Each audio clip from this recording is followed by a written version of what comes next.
Assalamualaikum warahmatullahi wabarakatuh. Hai semuanya, kita ketemu lagi sobat belajar semua. Kita lanjutkan pelajaran kali ini, yaitu pelajaran IPS, yaitu tentang interaksi sosial. Kelas 7 ya. Kita menjelang ulangan semester. Kita lanjutkan pelajaran kita kali ini, yaitu tentang interaksi sosial. Oke, kita mulai. Apa sih yang disebut dengan interaksi sosial? Interaksi sosial adalah hubungan timbal balik ya antara individu dengan individu, kelompok dengan individu, kelompok dengan kelompok. Itu yang disebut dengan hubungan timbal balik atau interaksi sosial.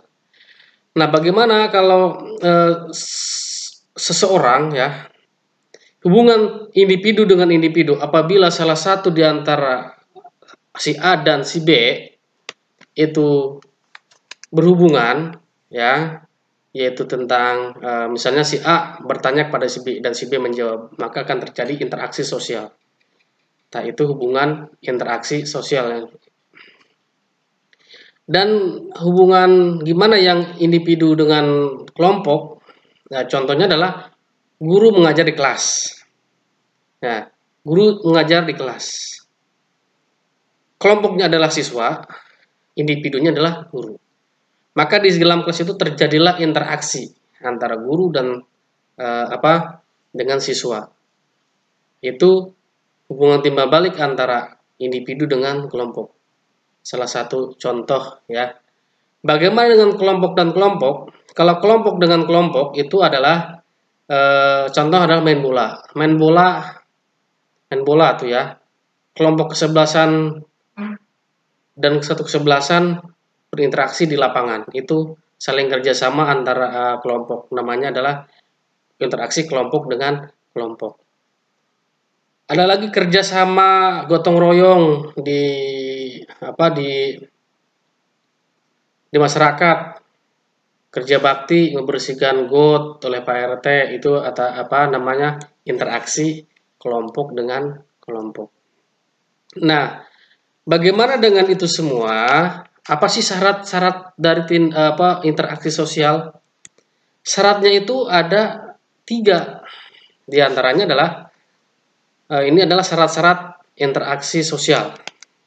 Yang pertama adalah tindakan. Nah, kita lihat sini. Tindakan sesuatu apabila kita menginginkan sesuatu tidak akan berhasil kalau tidak ada tindakan. Namanya tindakan sosial. Yang pertama, tindakan sosial itu terbagi pada 4. Yang pertama, tindakan rasional instrumental. Apa sih yang disebut dengan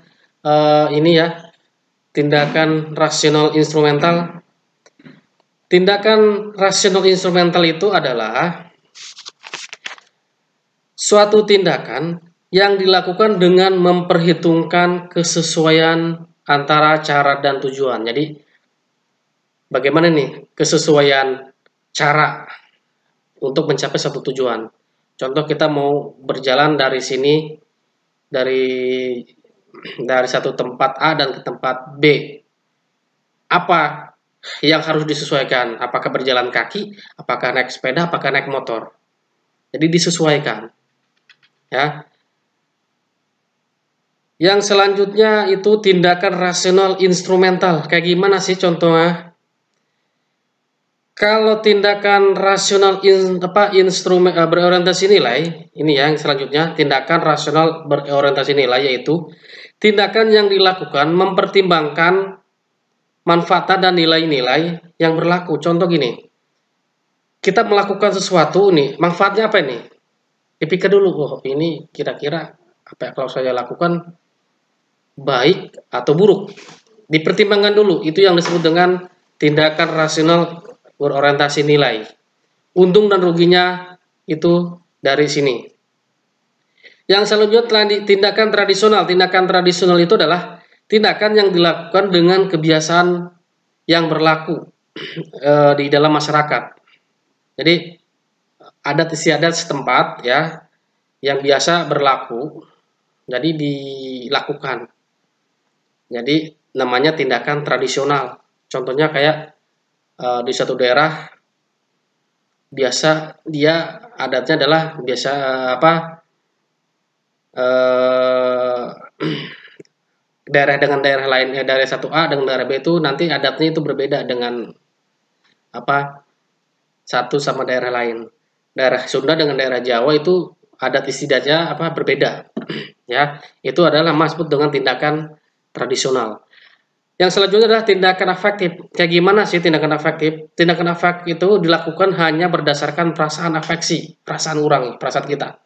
Afeksi ya. Afeksi dan emosi. Jadi dilakukannya tanpa berpikir panjang. Ceplak-ceplak bekerjakan. Mau buruk, mau jelek akibatnya nanti. Itu yang disebut dengan tindakan afektif. Ya. Nah, itu adalah diantaranya apa tindakan sosial. Setelah tindakan sosial yang kedua adalah kontak sosial. Kontak sosial itu terbagi pada tiga ya. Ada menurut pesan di situ. Kalau menurut pesannya itu ada dua. Ada langsung dan tidak langsung. Contoh kayak gimana? Yang langsung adalah kita bertatap muka. Kita bertatap muka, berhadapan, itu kontak langsung. Ada yang tidak langsung menggunakan HP. Nah, seperti ini contohnya belajar kita menggunakan jarak jauh. Artinya kita belajar secara tidak langsung. Yang kedua, menurut proses terjadinya, itu ada dua, primer dan sekunder. Primer itu sama artinya langsung. Kontak langsung, berhadapan langsung, berpegangan langsung, bersentuhan langsung. Itu namanya primer. Ya. Kalau sekunder itu melalui perantara. Perantara ya. Perantaranya apa nih? Misalnya saya nitip barang nih, kasih A. Jadi barang itu saya titipkan ke si B. Maka si B menghantarkan barang saya ke si A dengan selamat. Itu namanya proses terjadinya sekunder. Atau menggunakan HP atau telepon dengan video call. Yang selanjutnya menurut jumlah. Tadi sudah saya jelaskan yang pertama menurut jumlah itu adalah individu dengan individu, ya, kelompok dengan kelompok, kelompok dengan individu. Contohnya tadi sudah saya jelaskan di awal bagaimana terjadinya interaksi sosial kelompok dengan kelompok, kelompok dengan individu, individu dengan individu.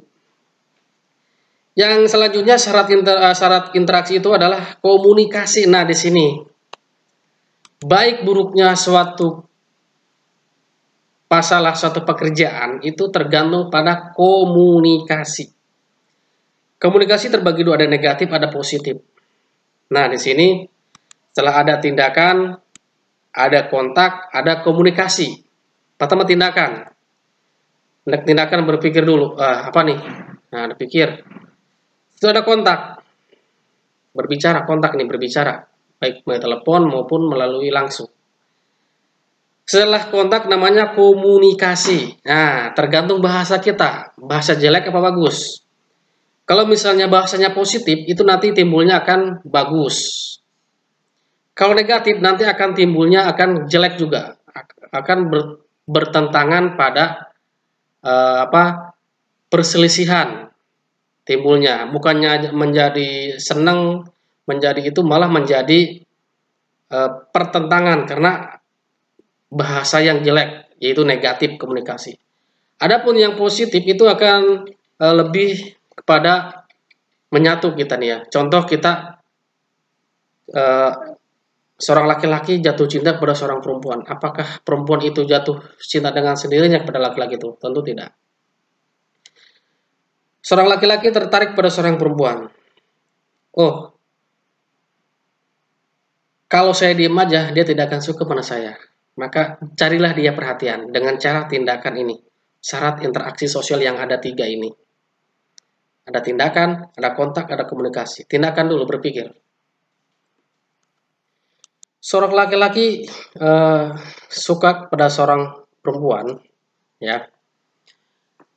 Apakah dengan berdiam diri seperti itu dia akan suka kepada laki-laki? Makanya di situ ada 3 syarat tindakan sosial ini. Pertama, dengan tindakan sosial, dia mencari tahu latar belakang si perempuan ini, di mana rumahnya, apa nomor HP-nya, nomor WhatsApp-nya. Setelah mencari tahu, dia tahu dapat nih nomor HP-nya. Nah, berkomunikasilah dia, kontak namanya, secara tidak langsung. Kontak, halo, teleponan, video callan melalui HP, kontak secara tidak langsung. Setelah itu, setelah kontak kan muncul komunikasi, rayu merayu, lama-lama kan si perempuannya luluh kena rayuannya itu disebut dengan komunikasi positif. Makanya dia jatuh cinta. Bagaimana dengan negatif? Bahasanya kasar, dia tidak ini. Mana mungkin seorang perempuan itu akan jatuh cinta pada seorang laki-laki yang berbahasa kasar, tidak ada rayuan. Artinya di sini adalah komunikasi negatif, maka cintanya ditolak. Itu ya yang disebut dengan interaksi sosial. Nanti kita lanjut pelajarannya setelah videonya akan liris setelah ini, yaitu bentuk-bentuk interaksi sosial. Ada bentuk-bentuk interaksi sosial. Apa aja sih bentuknya? Nanti sekarang sampai di sini pembahasan kita tentang interaksi sosial. Semoga bermanfaat dan kita bertemu lagi di video selanjutnya, di pelajaran selanjutnya IPS kelas 7 semester 1 ya. Assalamualaikum warahmatullahi wabarakatuh.